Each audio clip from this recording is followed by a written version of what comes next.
अध्यात्म में जिस एक चीज के पीछे सब पड़े रहते हैं वह है मन।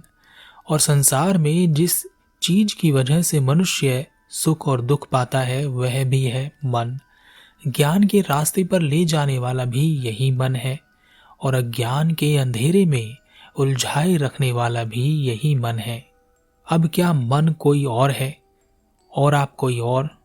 वैसे तो आप कोई और ही हैं, मन नहीं है, परंतु अभी आप जो हैं वह आप मन ही हैं। अर्थात अभी जो आप महसूस कर रहे हैं, जो आप अपने आप को महसूस करते हैं, वह पूरी तरह से मन है।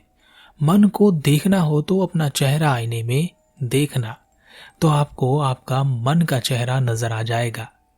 अब यह बात अलग है कि इस मन के अलावा आपका एक अलग अस्तित्व भी है, परंतु जब वह अस्तित्व जागेगा तब मन नहीं रहेगा, और जब मन नहीं रहेगा तो आप कैसे हो सकते हैं? आप भी नहीं रहेंगे।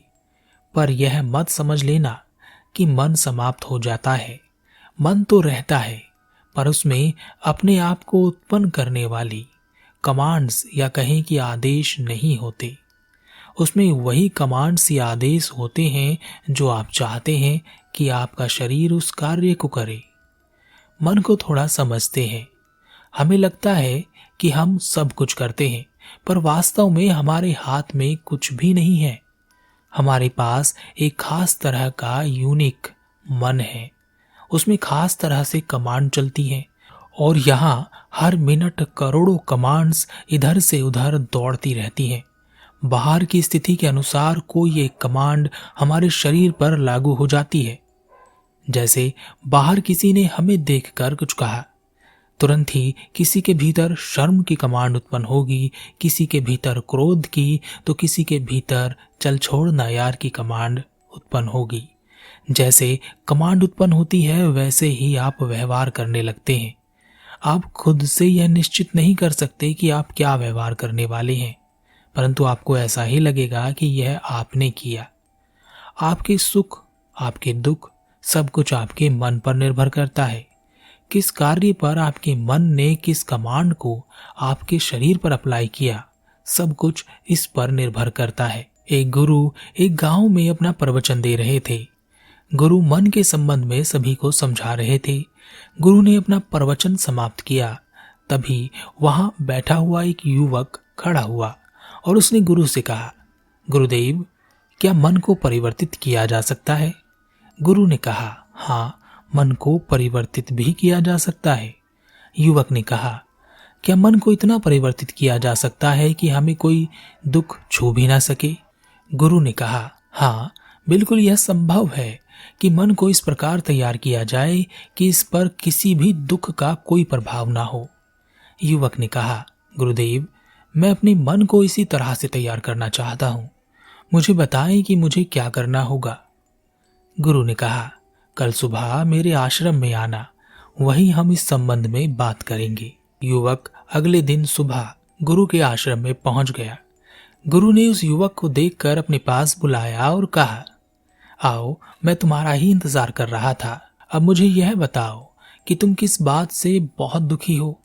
युवक ने कहा, कुछ दिन पहले मेरी माता का देहांत हो गया। इस बात से मैं बहुत दुखी हूँ और मैं रात को ठीक से सो भी नहीं पाता।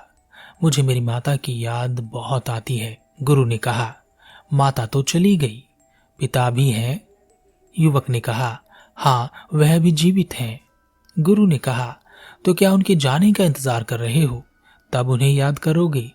जो पल जिसके साथ जब मिल रहे हैं उसे उसी समय में भरपूर जी लेना चाहिए, बाद में कुछ नहीं मिलता। युवक ने कहा, आप ठीक कहते हैं गुरुदेव, पर मैं अपने मन को ऐसा कैसे तैयार करूं कि किसी दुख का मुझ पर कोई असर ना हो? गुरु ने कहा, इसके लिए तुम्हें मेरे साथ एक यात्रा पर चलना होगा। गुरु उस युवक को लेकर एक यात्रा पर चल पड़े। वह एक एक करके हर एक गांव से निकल रहे थे। यात्रा करते करते सुबह से शाम हो गई थी। तब एक गांव में उन्होंने देखा कि कुछ लोग रो रहे हैं। वहां किसी की मृत्यु हो गई है और वहां एक बूढ़ी औरत मर गई थी। गुरु ने युवक से कहा, जब तुम्हारी माता की मृत्यु हुई थी तब क्या तुम रो रहे थे? युवक ने कहा, हाँ, मैं रो रहा था। गुरु ने कहा, वहां जाओ, देखो, वहां एक बूढ़ी औरत मर गई है। वहां भी वैसा ही रोना जैसा तुम अपनी माता के मरने पर रोए थे। इस बूढ़ी औरत के लिए भी रो। वह युवक वहां गया। उसने उस बूढ़ी औरत को देखा। उसे उसके लिए थोड़ा बुरा लगा, पर वह रो नहीं पाया। वह वापस गुरु के पास आया और कहा, गुरुदेव, मैं रो नहीं पा रहा हूं। गुरु ने कहा, जाओ और एक बार और कोशिश करो। युवक वापस गया। थोड़ी देर वह खड़ा रहा, फिर उसकी आंखों में आंसू आ गए। फिर वह बहुत जोर से रोया। आसपास के लोग भी हैरान थे कि इसके अपने सगे बेटों से ज्यादा यह कैसे रो रहा है। कुछ देर बाद वह वापस गुरु के पास आया।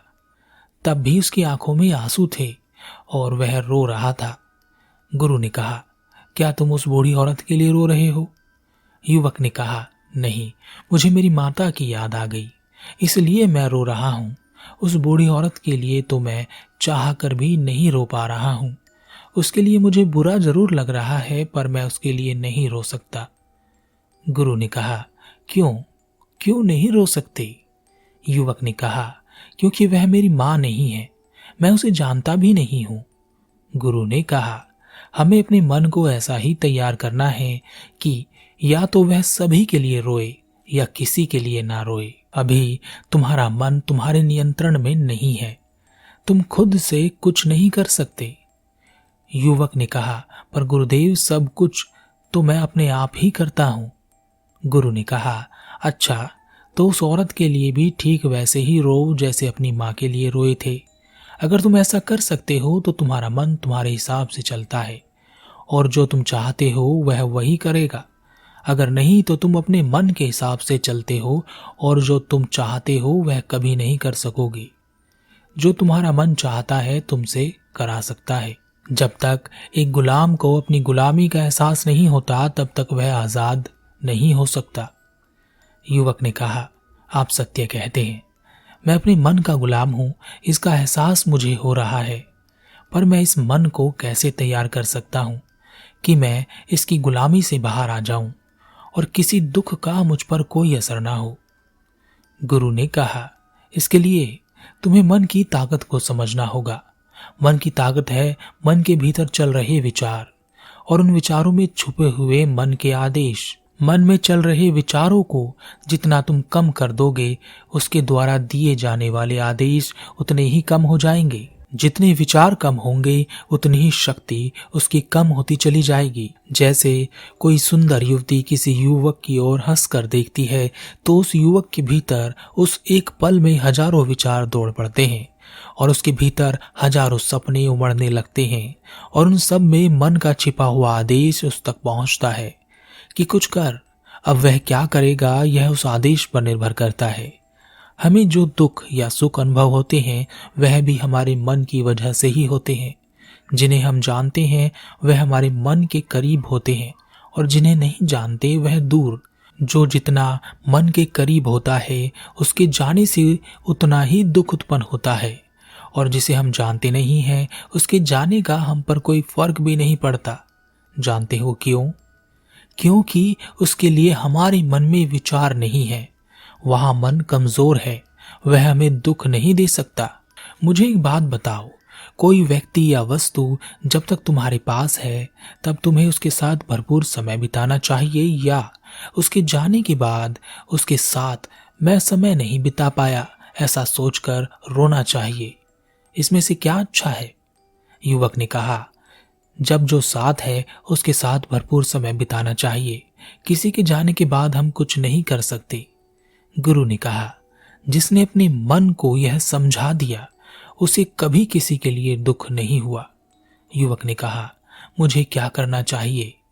गुरु ने कहा, ध्यान से सुनो, ध्यान से देखो और ध्यान से बोलो और ध्यान करो।